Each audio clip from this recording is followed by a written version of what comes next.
Good evening, ladies, gentlemen out there. This is Bits and Pieces, New York City, and today is our first ever cricket podcast.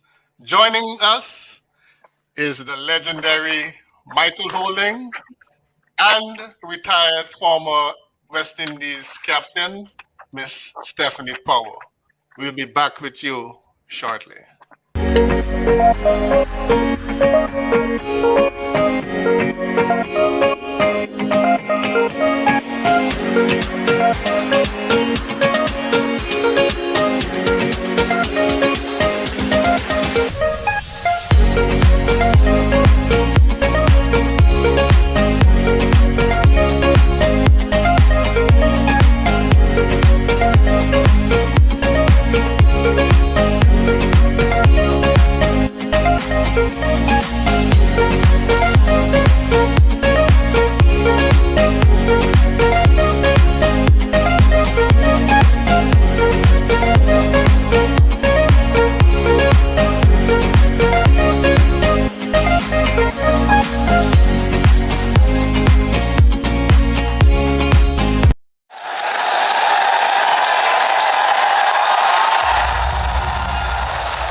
Imagine being a part of a great adventure, one filled with sweet and glorious uncertainties.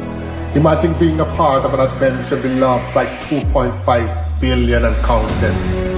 Imagine that you are there with the legends, with the local stars, with the ardent fans, with the historians, and with the greats of tomorrow. Oh yes. You can now become part of the great adventure by joining the Bits and Pieces Cricket Podcast. Here, we will examine and chat about the magnificent, albeit turbulent history of West Indies cricket. We will delve into the art of the game itself, the ways in which it was organized then and now, the politics, the economics, and its unique position as a unifying force for the English-speaking Caribbean. In the inaugural podcast this Wednesday, March 17, we welcome Mr. Whispering Death himself, Michael Anthony Holding, and Stephanie Judith Power, a former West Indies captain and wicketkeeper. The Bits and Pieces Cricket Podcast, hosted by Bear Nancy HD and John Aaron on YouTube and Facebook Live. Join the adventure. Okay, John, could you quickly do us the honor and introduce our special guest?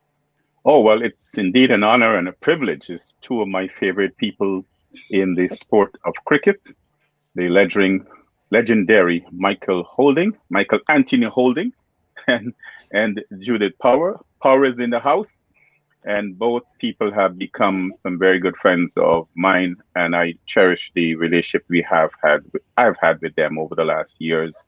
And I really want to welcome them to this podcast, the inaugural cricket podcast on Bits and Pieces. Welcome, Michael. Welcome, Stephanie. Thank you, Thank you very much, John. Glad to be here with you.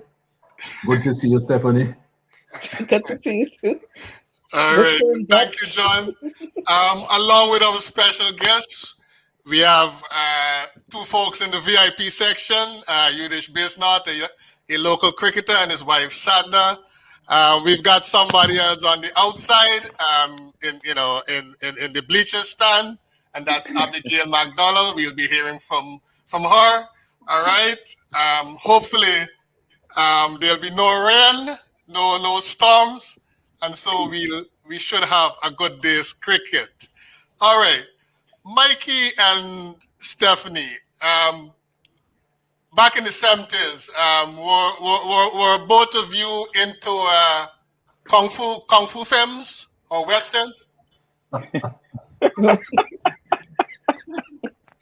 Not really me. My good friend and partner used to take me to a lot of kung fu movies in TNT as well, downtown TNT, downtown Port of Spain.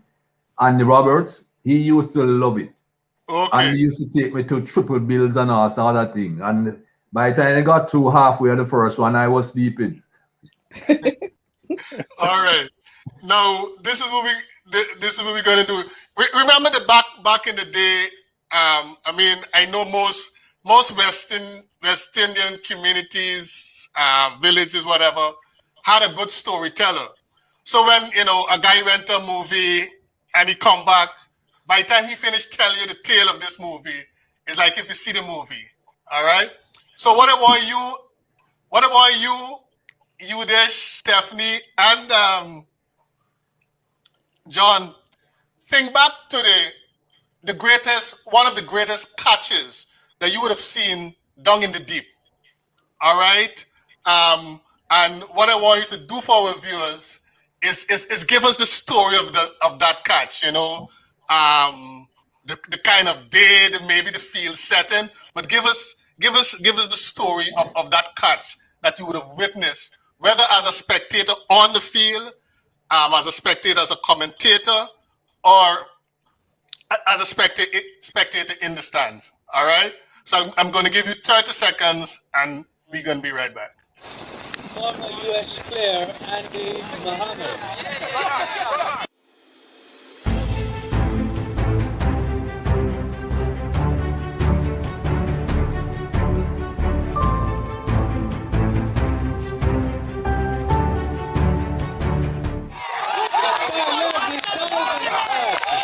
He took a diving pass. The ball went up into the air. The batsman dove and took a splendid catch. So, Mikey, give us the story of one of the greatest catches you would have seen down in the deep. In the deep, well, it certainly wouldn't have been in my playing days. I've been seeing some video clips of some modern day cricket where these guys are taking some fantastic catches by the boundary rope. They off balance and they catch it and throw it up in the air, step over the boundary and step back out onto the field and take the catch and that sort of thing. Very acrobatic these days. In my day, you didn't see anything like that. I don't think people even thought about doing things like that. But the game progresses. And you have seen quite a few of those spectacular catches in the modern game. Okay, interesting. What about you, John? I've seen a lot of catches in Test cricket, ODIs and stuff, but I think one of the best catches I've seen close up was in a local match here in New York. Clayton Lambert, a former West Indies Test player, was representing Atlantis, and he was fielding at third slip. And the ball came off the bat, and this was a guy who had already finished playing Test cricket, so he was advancing there in age.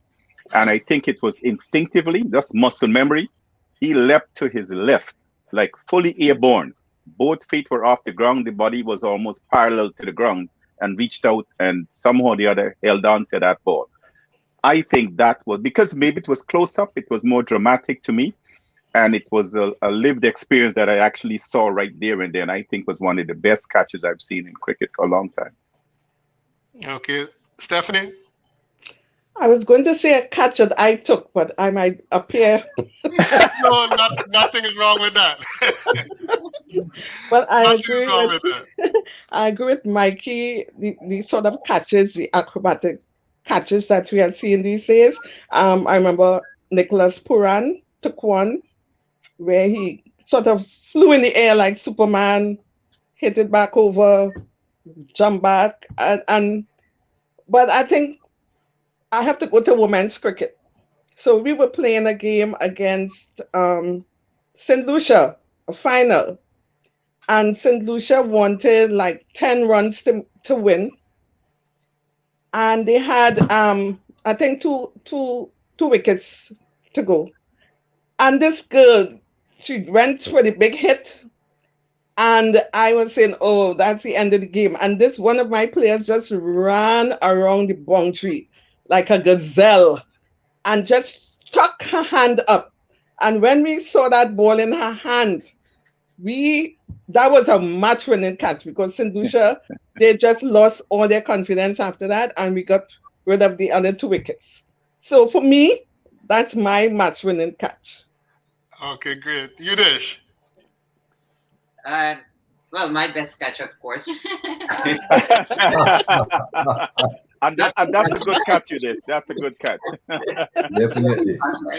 I think the best catch I've witnessed playing cricket, and there's lots of good catch, spectacular catch, one-handed, flipping over. But I think one that really stand out was in the CPL, which I saw on TV. Fabian Allen with the catch that he was airborne, full stretched out, and there was no way that I thought or anybody thought that he would get there. And he just came up with a spectacular. The batsman was heartbroken, and it changes the whole outset of the game. Yes. So for me, that gets stand out. Okay. We want to look in our first set of episode at the magic of cricket. You know, what makes this game intriguing? What makes this game interesting? Why is it the second most popular game on the planet? So we're gonna go back a little and then sometimes come forward. And Mikey, we want to take you back to childhood. How did your love for the game evolve? Where did it start? How did it begin? You know, how did it evolve? And so when I was a young man growing up in Jamaica, I played all the sports, you know, whatever was available. I think I did a bit more cricket because my family and my father in particular were members of a club in Jamaica called Melbourne Cricket Club. So all of us spent quite a lot of time down there. And Melbourne used to go out into the rural areas on Sundays and play a lot of what we call curry goat cricket, where every match a goat was killed and you have a curry goat and green banana for lunch. And that is where I pretty much started to play regularly. I used to play on that team for Melbourne from I just got into double figures.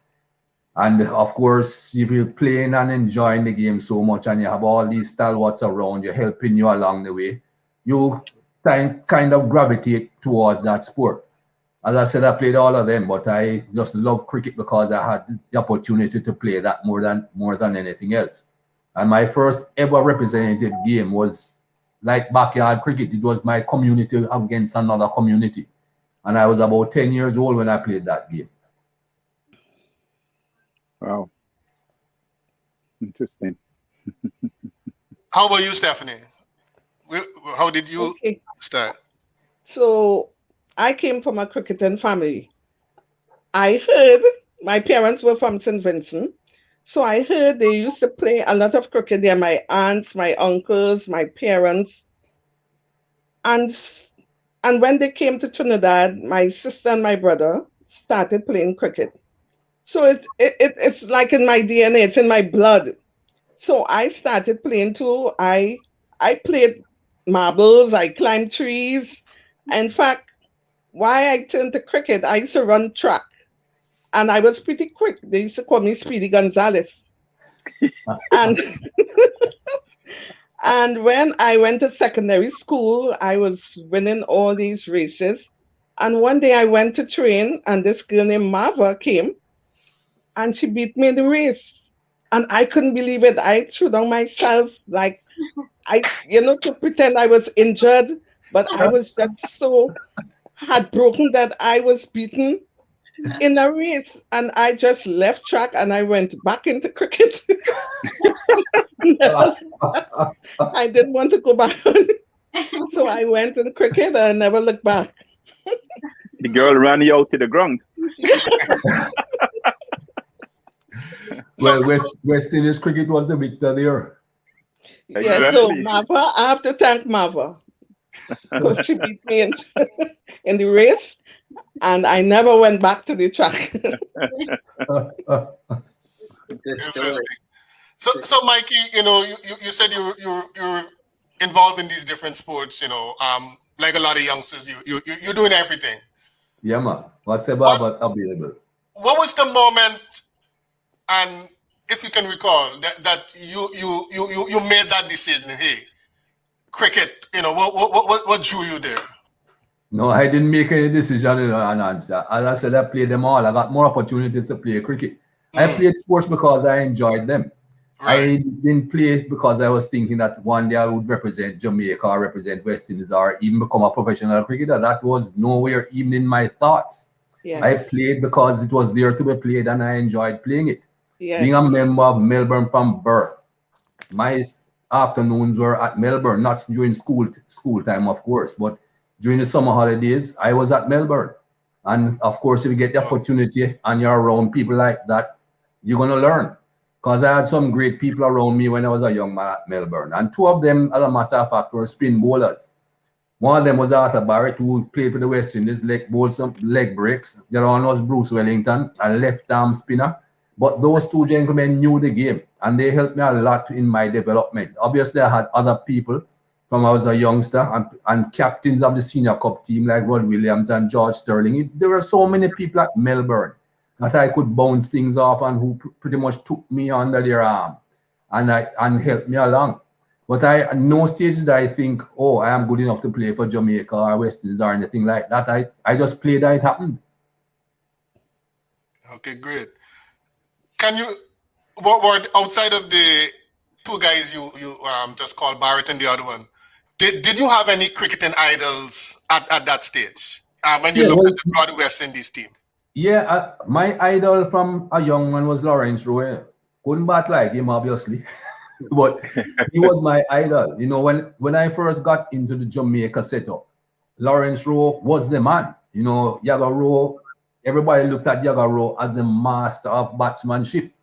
And of course, I was pretty friendly with him. Himself and Baz Williams were very good friends. Both of them had 2 VW bugs, and I used to go everywhere they went, whether they were going to training or they were going to the beach to run. And I just tagged along with them. And I used to admire Lawrence Rowe as a batsman. I just loved watching him bat. It wasn't again me thinking, oh, I could be like this person or I could be like that person. He was a master. So I adored and loved watching him. How about, so outside of the spin bowlers, you weren't at that time especially motivated by any of the speedsters we would have had around in the West Indies? I was bowling fast from those days and answer, but again, it wasn't as if I was looking at a fast bowler like Wes Hall or Newton Dow or anybody like that and saying, I want to be like them. You know, I never had those sort of thoughts at all as a young man growing up. I just did what came natural to me. I enjoyed playing the game, and I loved what I thought was mastery, which was Lawrence Rowe batting, or Arthur Barrett bowling, or Bruce Wellington bowling. You know, we had another guy at my club, Sam Morgan, who opened the batting for Jamaica. I thought he was a very good player as well. He had some unfortunate incidents in his career, but I just love to see people who were very good at their craft. Stephanie, go ahead, John. No, if I may stick in something here. Mikey says that he admired Lawrence Rowe. I want to know if that was, of course, while he was still young in the game. But I know that he recently said that Sir Viv Richards is the best batsman he has seen. He rated Sir Viv Richards as the best batsman. So I wanted to know, how would you compare the two, Mikey, between Lawrence Rowe, Yaga, and Sir Viv? Well, there are two different types of batsmen in my eyes. I think Viv Richards is the best batsman that I've ever seen. You know, he could destroy any attack on any surface in any country under any circumstances. But when I'm talking about craftsmanship and skill and just the way someone looks at the crease, that would have to be Lawrence Rowe. Lawrence Rowe, whenever he played his shots, he looked so easy. Everything looked so technically correct with him. Viv, different type of batsman. Viv would take the ball from outside Austin and whip it through mid-wicket because he was good enough to do that. And it didn't matter to him. He just wanted to hit it wherever he felt he comfortably hitting it. Lawrence Rowe wouldn't take a ball from outside Austin and whip it through mid-wicket. That would be a beautiful cover drive. People used to compare Lawrence Rowe, not that I saw Sir Frank Worrell, but I used to hear people comparing Lawrence Rowe with Sir Frank Worrell with his stroke play and just how artistic it was. And that is how I look at Lawrence Rowe. Very, very good player. No player could not be very good or a great player and make the kind of runs that he made. 300 and 214 and 100 not out in his first ever test match. Yes, but you know, Viv Richards was intimidating. Viv Richards would destroy anyone. Lawrence would get his runs, yes. But I don't think people would be afraid as how they would be afraid of Bib Richards. Point taken. Okay, thank you, Stephanie? John, for that one. Stephanie, at that time, tell us, who were your idols? I know that the female team had not necessarily been in stride at that point, but who were your idols when you were young? Well, at that time, we had only had radio commentary, no television. I remember my father sitting up late every night until the morning listening to West Indies playing cricket. So what I heard were the West Indies players' names. So Sobers and all coming down, even you, Mikey. So my heroes are the West Indies team from then until now. Okay. Well, Sadna, that is something that a I'm lot gonna of bring people do you. appreciate. Sorry, Nancy. No, you go ahead, Mikey. You go ahead. No, I was just saying what Stephanie is saying is a lot of people don't appreciate that fact that we did not see live cricket in the Caribbean until 1991. Yeah. People forget that. Yeah. Good point. Good point. Yes, I'm going to go over to you, Sadna, sitting next to Yudesh. You're in the stands, right? And they're just these two people sitting in the stands. The game is done. Everybody's gone away. It's just Mikey and Stephanie, left in the stands. Now, you're a big cricket fan. What do you ask Mikey and what do you ask Stephanie? You can go ahead and ask each of them. Okay, sure. Let's start with Mikey. How has the game evolved from when you were playing to now? Like, what are some pros and cons? Like, you can tell me the advantage and disadvantage of it, the good and the bad. Well, the game has changed a lot from my day, and in so many different ways. I'll start with what's taking place on the field itself. I think our team in the late 70s, 80s was the first team to really take training and physical fitness seriously. But I think it has gone beyond where we took it now. As you can see with the fielding that's taking place now, we had lots of guys that were good runners, good fielders, good catchers, good throwers of the ball. But we didn't have the sort of dynamic fielding that you see today. The sliding on the ground and picking up the ball and throwing it with just one motion, the acrobatic catching that you see on against the ropes. We didn't have that at all. So that is where the game has progressed as far as I'm concerned. Two things though that I would like to say about the progression that I have seen. One, physical fitness and strength to a degree, yes. But secondly, I am not absolutely sure about the technique that we are seeing a lot of the batsmen use today. I think a lot of batsmen have forgotten about basic technique. And I think we saw that in a recent series when England played India in India. The spin bowlers just tied up everyone with the DRS system. Nobody could get bat and ball, and once it hits your patch, as you know, these days the umpires are going to give you out. So there are short test matches. I think the basic skills of batting have deteriorated to some degree. Everybody is good on a flat pitch where the ball is turning fractionally or the ball is moving around a lot. But once the ball starts doing a lot, I think a lot of the batsmen today have lost the technical skill of combating that moving ball. But the game certainly has progressed a long way. I would think it's a different game now to when I played. Likewise, Here's your question to Stephanie. I have a question for her. Okay, I thought it was the same question. That I actually I wanted to ask you this. Seeing that it's Women's History Month that we're presently now, Nike came out with an ad for Women's History, saying women being the strongest athlete that they know, that they get everything done while still being an athlete. What's your favorite part about being a woman while representing women in a sport that you love?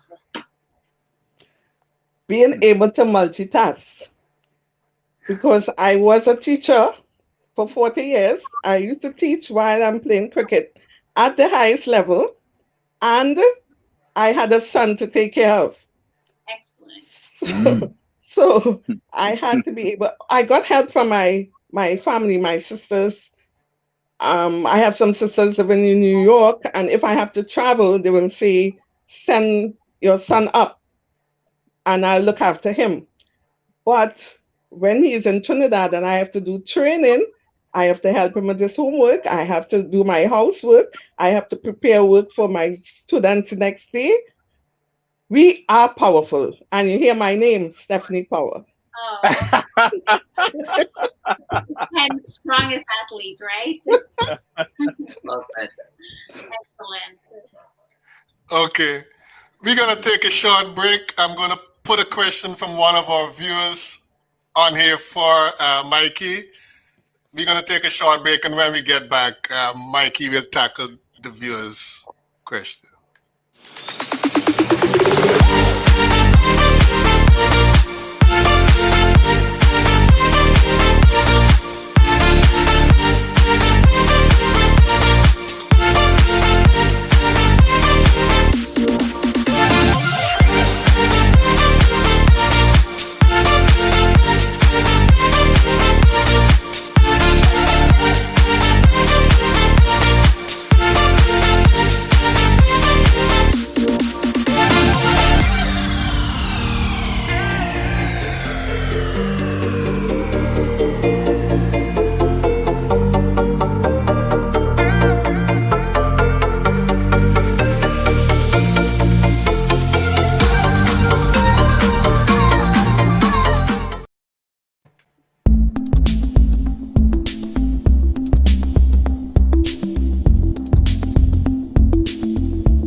Okay, Mikey, you want to tackle that question on screen?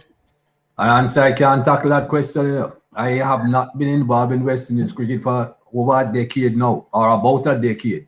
Ever since they stopped me from working on cricket in the Caribbean, I have pretty much divorced myself. I see the West Indies team when they come to England or they come to South Africa where I'm working. So I cannot answer a question like that. I don't see any I haven't seen domestic cricket in the Caribbean since 2012. Right. And to be talking about selections and that sort of thing, you have to be seeing people. You can't just guess. Right. I hear that. John, there was something that you had spoken that you wanted to put to Stephanie and to Mikey, so I'm going to turn it over to you. Yeah, a couple of things been going through my mind in terms of current affairs. And I know that cricket is impacted in so many ways, so many facets, economics, cultural, social, but in the sense of a social construct and what's been happening in recent times. I know last summer we saw the Black Lives Matter movement worldwide, I might add, not only the United States. And I know that Mikey, during the England-West Indies tour last year, it was July, I think, they're just bringing back cricket for the first time in England. And there was a rain delay. And Mikey had the opportunity, well, it was put to him and he responded rather emotionally, I must add, in terms of racism and inequality with races and so forth. And it has been a topic that obviously has been on the forefront here in the United States. Mikey, my question to you is, as a former professional athlete, somebody who is in the forefront in sense of a face that's easily recognizable, what do you think as that personality that you can bring that will influence a change in institutionalized racism, more so in sport? Well, all I can do, John, is talk about it if given the opportunity. And that is what Sky did last summer. They gave me the opportunity to talk about it. And so I pretty much spill my guts. This is something that I've had in my head for donkey's years. You live with it, so it doesn't go away. It's in the back of your brain. It's on the back burner, as people will say. But if someone gives you the opportunity to bring it to the front burner and to actually serve it, you do. And so that is why I spilled my guts on that morning and spoke about it. You know, people have been going through too much for too long. And, you know, at some point it has to change. And I'm glad to see now that so many people are getting involved with the BLM. So many organizations, corporations are getting involved as well. Because without corporations and organizations and big money getting involved, it doesn't matter how much talking you do. Everyone knows people can talk, people can demonstrate, people can go on the streets. But if you don't have the backing of big money, big corporation, big organization, you'll get absolutely nowhere. But I am hopeful because I see people getting involved, not just people that you wouldn't have normally seen. You know, when you go back to Martin Luther King and his marches, 99% of the people on those marches were black. The Black Lives Movement marches that we saw this year, last year rather, 2020, you could say it was 50-50. And you had people marching in countries that you would not expect. People were marching in Japan. People were marching in Sweden. And I saw an all-white women's football team taking a knee in Sweden. So it means that people are now looking at the situation in the world, are taking things seriously and deciding, no, it has to change. And I'm glad to see that. But a little bird told me that you're working on a project to address the issue. You want to share that with us, or? Well, I wrote a book. The book is finished. As a matter of fact, just today I got back the lawyer's input as far as the book is concerned. Because when you write these books, it has to go through so many different edits. One for factual, to make sure it's factual. One for normal editing, make sure the I's are dotted, the T's are crossed, that sort of thing. And the final one is a lawyer to make sure that it's not libelous. And I just got back the lawyer's impressions today. So the book is on the way. It will be launched or published rather in June this year. And I'm looking forward to it coming out. I have had some excellent feedback from the publishers and the lawyer who did the last edit. So I'm hoping that, you know, it will make a difference when it comes out. It's going to be hard hitting, John. I expect a lot of pushback. I expect a lot of vitriol coming my way, but I can deal with that. Absolutely, because throughout your career and even after you retired, you've been known to be very outspoken. You don't hold back. And that's one of the things I admire most about you, in terms of you speaking your mind. And evidently last July, when you had the impromptu platform, so to speak, where you addressed the issue, you addressed it from a lived experience. And I'm not surprised that a book is following that. Is there a working title to the book, or have you decided on a title? And yeah, the title has been decided. We decided on the title before the book was even finished. It's called Why We Kneel, How We Rise. Wow. And today I just got back. We were looking at what the front page of the book would look like. Not the front page, the cover rather would look like. And we have 3 people on the cover. I can't tell the names of those 3 people that are on the cover because we haven't had the opportunity to talk to them and get okay from them yet. But there are 3 well-known sporting icons that are on the cover of the book. And 2 of them I actually interviewed. I can tell the people that I interviewed for the book some big names. You know, starting with in the Caribbean with our own Usain Bolt, and sticking with athletics, Michael Johnson. Then football, Thierry Henry. Wow. Naomi Osaka. As a matter of fact, before a week had passed when I said what I said on Sky, I got a message through her agent that she wanted to speak to me. And of course, I had to get her involved in the book. I spoke to a gentleman in Australia, Adam Goods, one of the best ever Aboriginal footballers that Australia has produced. You know, I'm not too sure these guys like to be called Aboriginals these days anyway. Indigenous, I think is a proper term. And I've spoken to quite a few people. You know, Makaya Intini from South Africa. I've spoken to a teacher from the UK who is a headmaster of a school in Manchester. And it's widespread, it's deep, goes a long way towards the problems that we have been facing. I try and explore why we have that problem, why people continue to make sure we have that problem and to again then give some solutions. But this is exactly the point I was driving at, Michael, in that people like you can become influencers. The response to your, I want to call it soliloquy that you rendered last July when you spoke from the heart, garnered so much support, and there was so much outpouring of people who, from corners that never looked at racism from that perspective. They were moved by it, and you mentioned some of them in particular. And so I believe people like you can become influencers in effecting a change vis-a-vis institutional racism. And so I'm looking forward to the book. I think that's a great title. It says it right there on the cover, what it's all about. I want to switch gears, and Nancy, if you don't mind, and ask Stephanie. There's a former English, a black English cricketer who represented England, I think, in like 22 ODIs and about 7 T20 internationals. Her name is Ebony Rainford Brent. And she had, and Michael probably familiar with her because I've seen a Guardian clip of her and him, not at the same time, where she emotionally talked about the racism and how it affected her and how she dealt with it.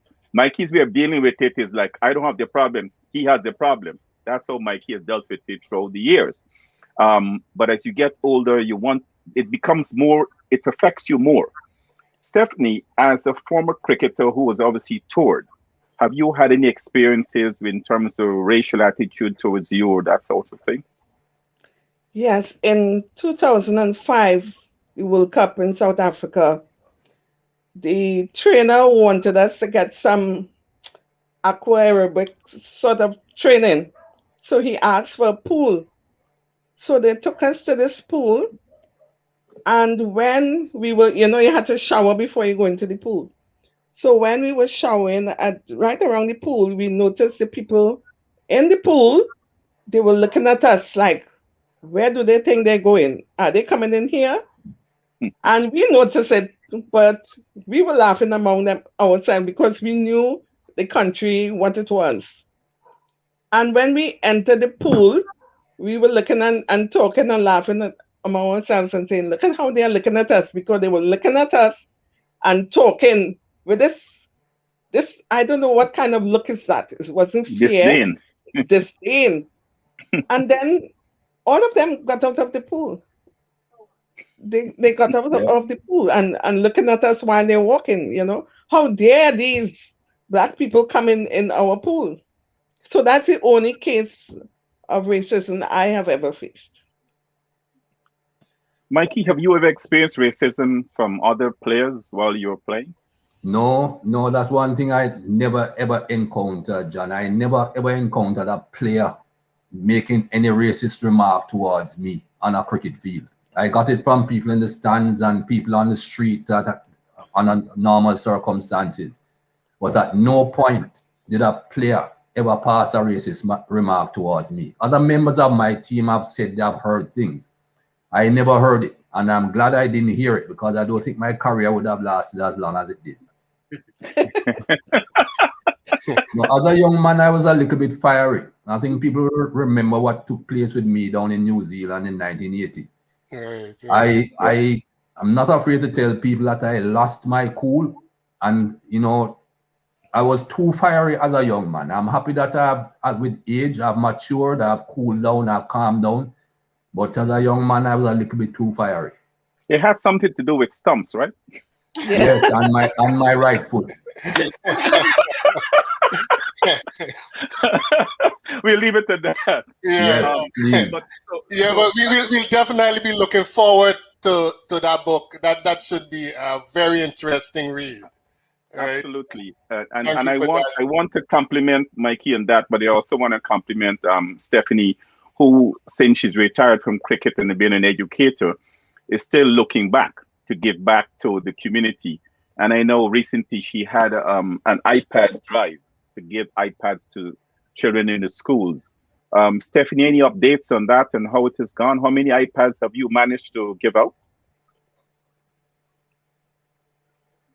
Can you hear me, Stephanie? I think she dropped out.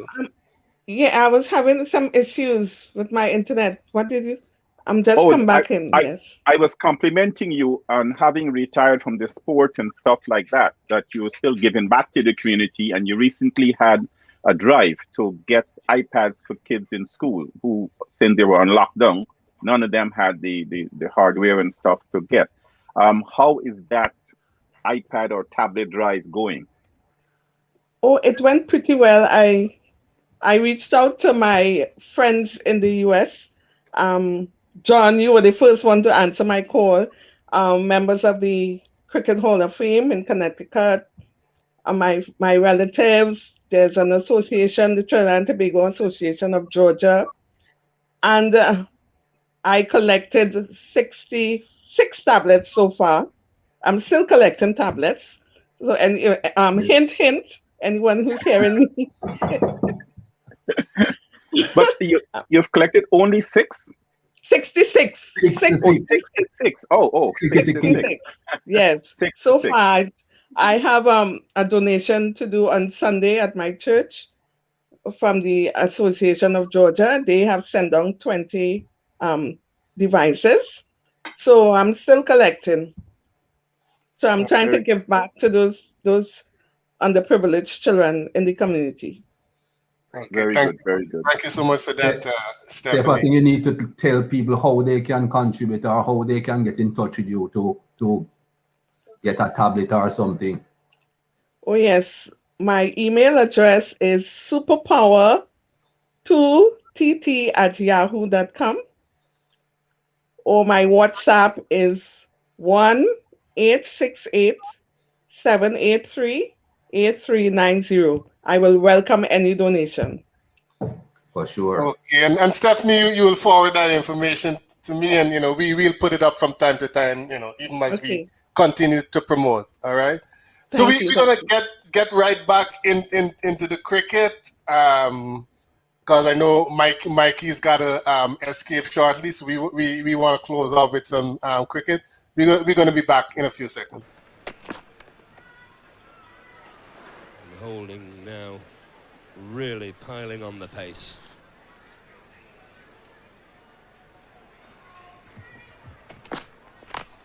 Oh, and that's the first wicket. And that wasn't very well played by Rick McCosker at all. He seemed to think that ball was going to bounce much higher than it did. And in the finish, he chopped that ball back onto his stumps. Yes, Rick McCosker caught in two minds, looking to let it go and then dabbing at it, Fred, and only succeeding in getting an inside edge and that middle stump tilting back. You can see him here, go to pull out and then go after it. A nothing type of shot, only succeeding in getting that inside edge. That's the first wicket down, and the two. Mikey, tell us a little bit about your evolution as a fast bowler. How did it come about, and do you think the other sports that you would have played and would have been involved in, how did those contribute to you becoming the legend you eventually became? Well, I'll start off by telling you how I became a fast bowler, because I changed from being an off spinner to a fast bowler for one simple reason, that a game that we played in Jamaica, and I think play all around the Caribbean, that we call catch it should be, which was informal cricket, that you only got a chance to bat if you got the person that was batting out. And getting them out means hitting the stumps or catching them. And if somebody else, if you bowl the ball and somebody else took the catch, that person who took the catch would bat.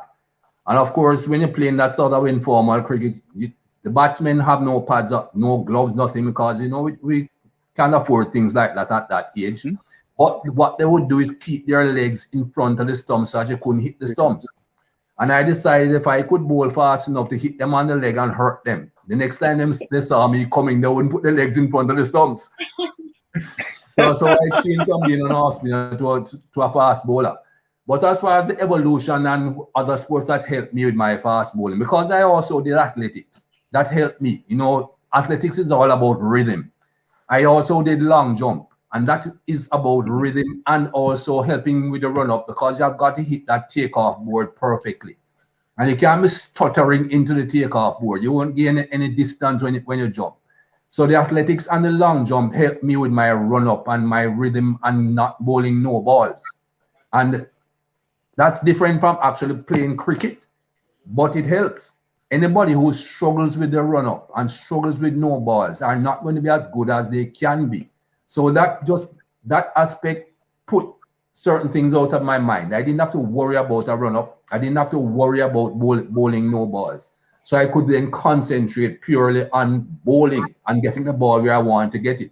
And it's just a matter of practice. As time goes on, and Nancy and as Stefan will tell you, you develop as time goes on and you play more and more. You practice, you learn, you play against people that are better than you, and you just keep on learning.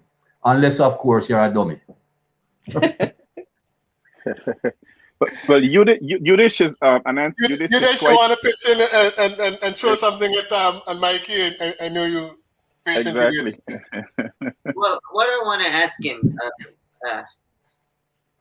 regarding data analyst. I know back in your era there was none of all this technology DRS available. No, in terms of studying opposition and watching how to, bowl to a certain batsman or play a certain bowler. Back in your days, there were none. But still, at those times, you guys were bowling out teams as, a click of a finger. As of today, with all these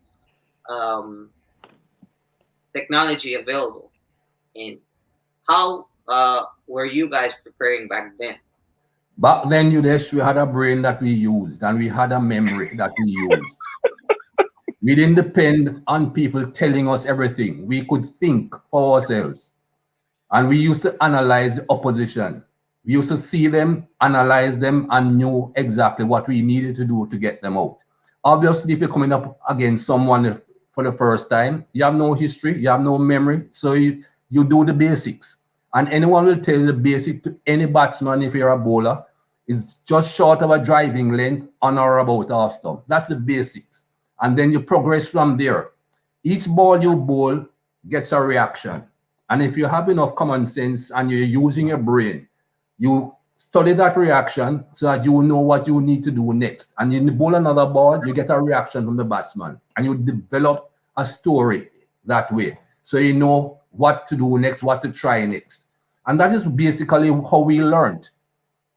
In the modern day, I have no problem with modern technology and all the information being fed, but I think these guys don't think enough for themselves. They depend too much on people telling them things. I'll never forget my first Ashes tour with Sky, 2011, I think it was, or it might have been 2007. Michael Atherton went down and at the end of a tour, the test tour, I think the one days were to come, and asked one of the England fast bowlers, okay, you're going back, you're not playing the one-day series. No, we have a summer coming up, another team is coming to England in the summer. What are you going to be doing to prepare between now and the English summer? And his response was, oh, I'll wait and see what the coach says.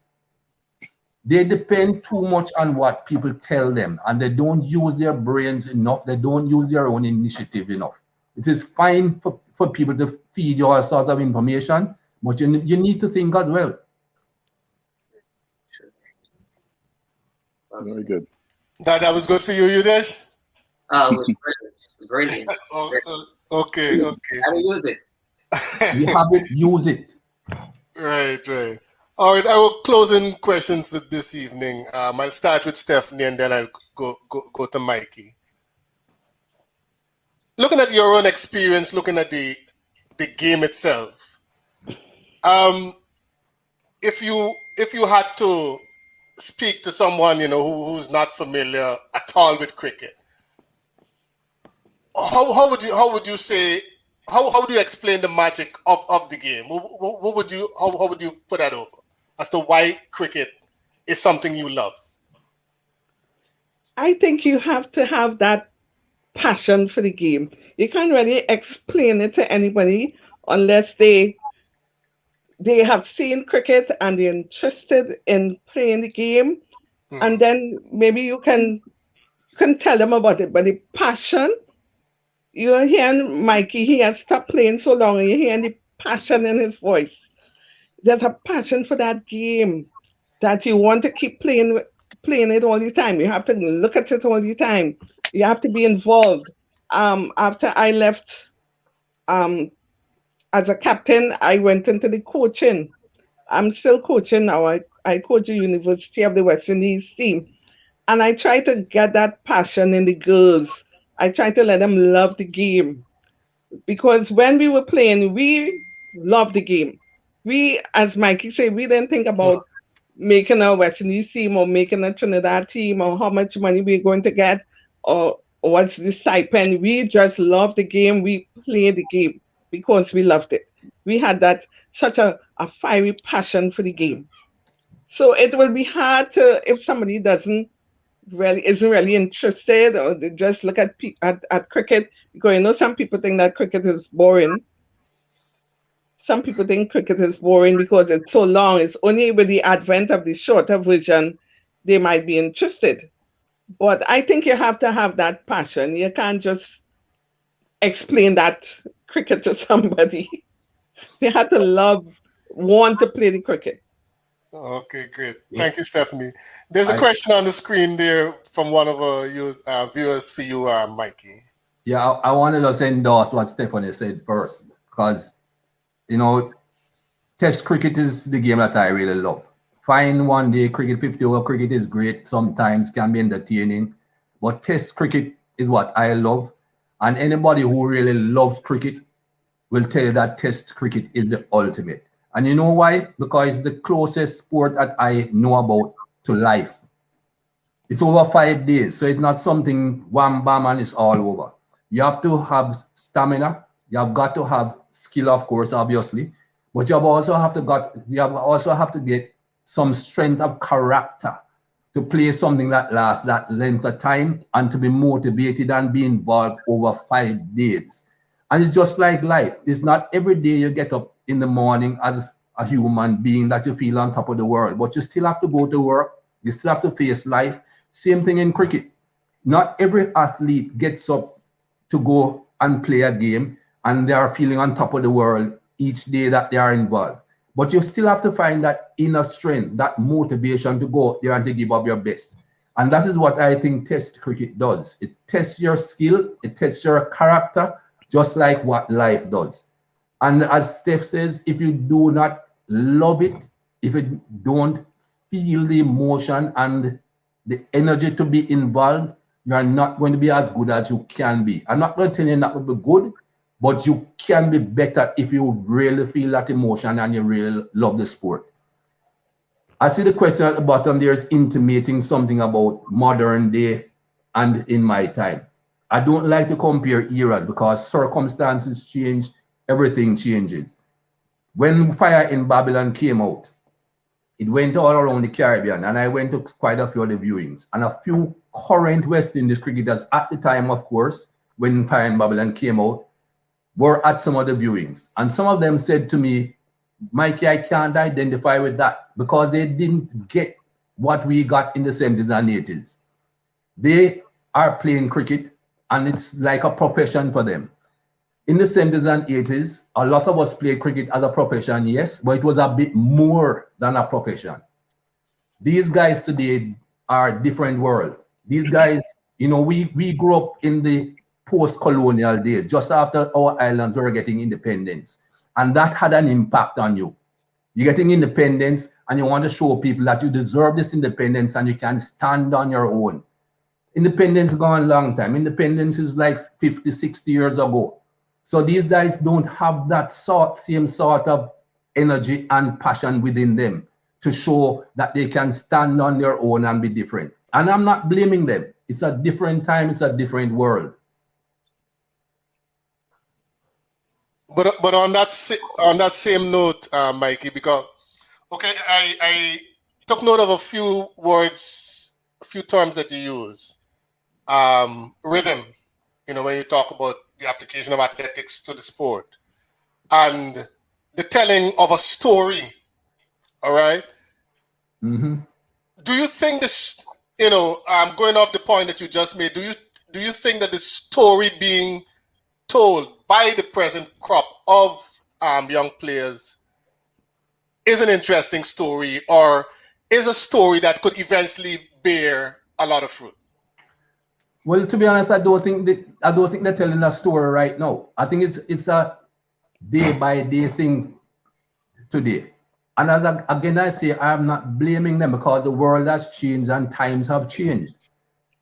I don't want to say that they should have the same sort of passion that we had and the same sort of feeling within them that we had.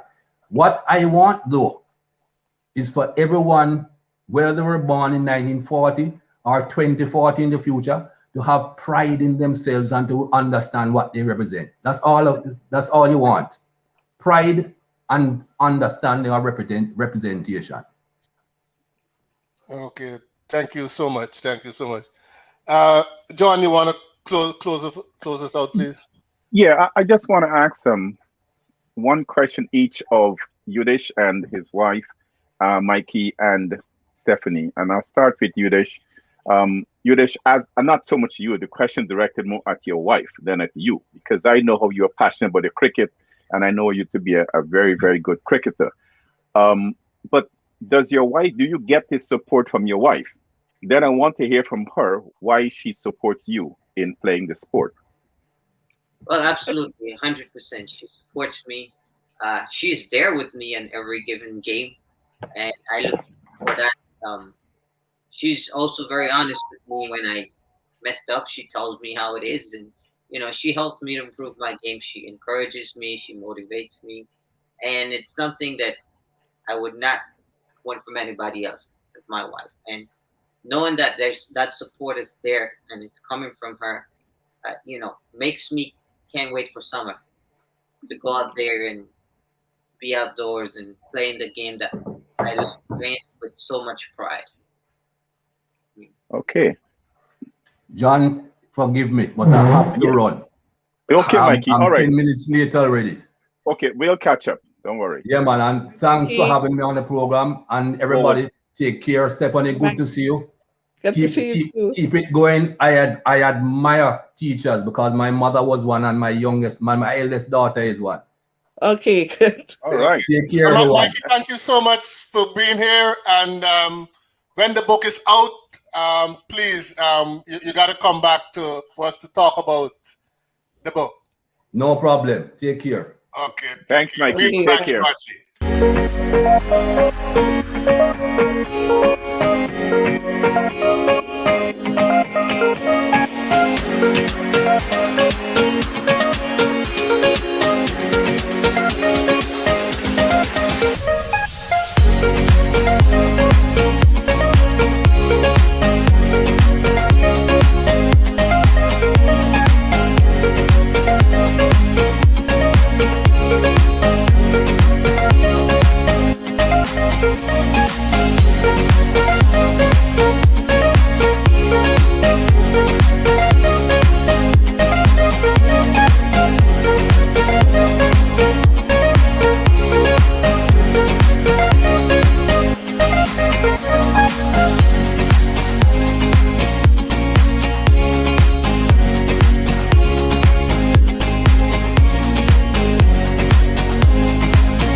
Okay, John, I think you were going to go to Sadna next. Yeah, and then exactly. I was going to ask Sadna. Stephanie. Go ahead, Sadna. Why do you support Yudish in the sport?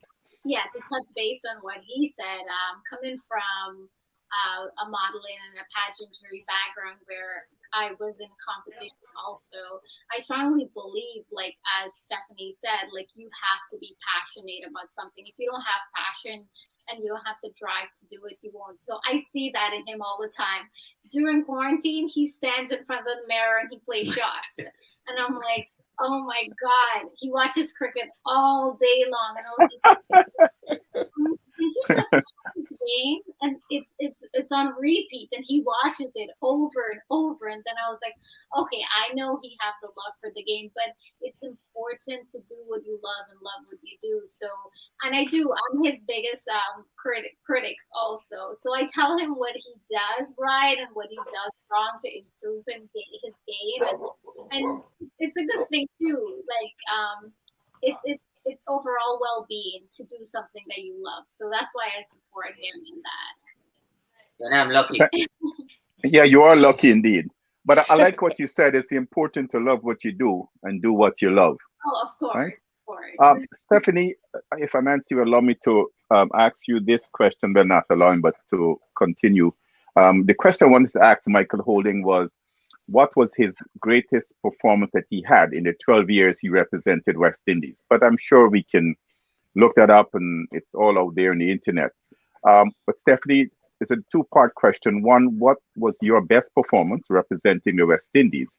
And what do you see the future holds for female cricketers in the United States, around the world? Okay, I have so many good performances, John. Okay, all right, okay. But the best, I think the best one was the last test match that West Indies women has ever played. It was 2004 in Pakistan. That was the last test match. No test match has been played with the West Indies women since then. So in that match, when I was captaining then, and in that match, that was the first time that all of us were going to play a test match, John.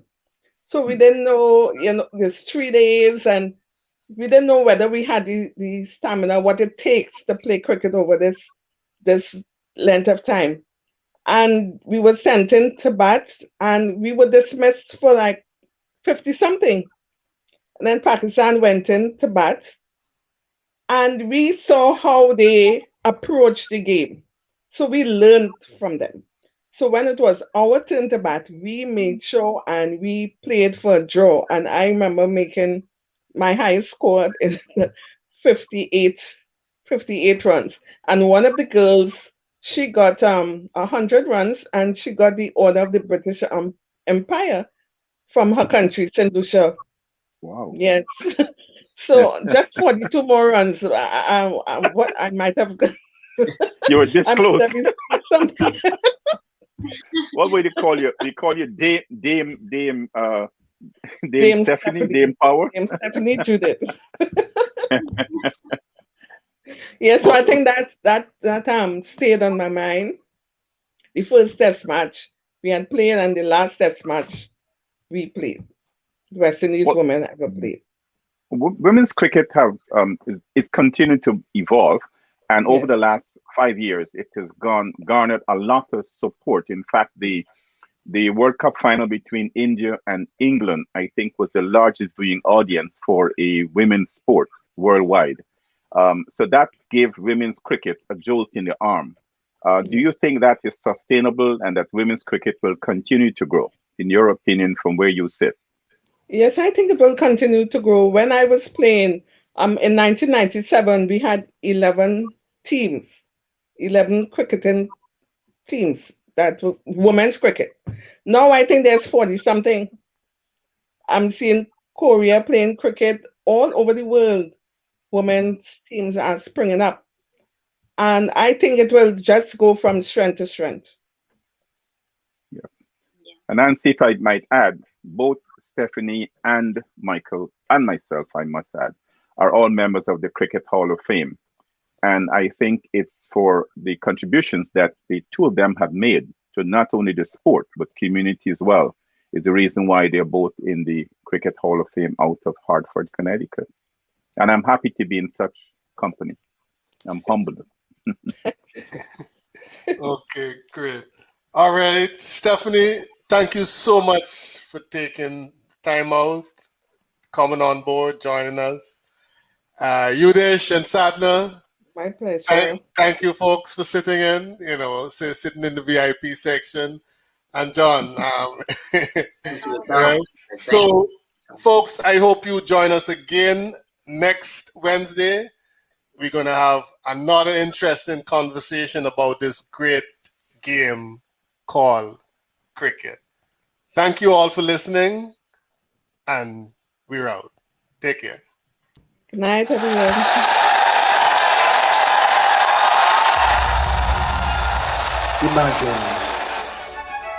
Imagine being a part of a great adventure, one filled with sweet and glorious uncertainties. Imagine being a part of an adventure beloved by 2.5 billion and counting. Imagine that you are there with the legends, with the local stars, with the ardent fans, with the historians, and with the greats of tomorrow. Oh yes, you can now become part of the great adventure by joining the Bits and Pieces Cricket Podcast. Here, we will examine and chat about the magnificent, albeit turbulent history of West Indies cricket. We will delve into the art of the game itself, the ways in which it was organized then and now, the politics, the economics, and its unique position as a unifying force for the English-speaking Caribbean. In the inaugural podcast this Wednesday, March 17,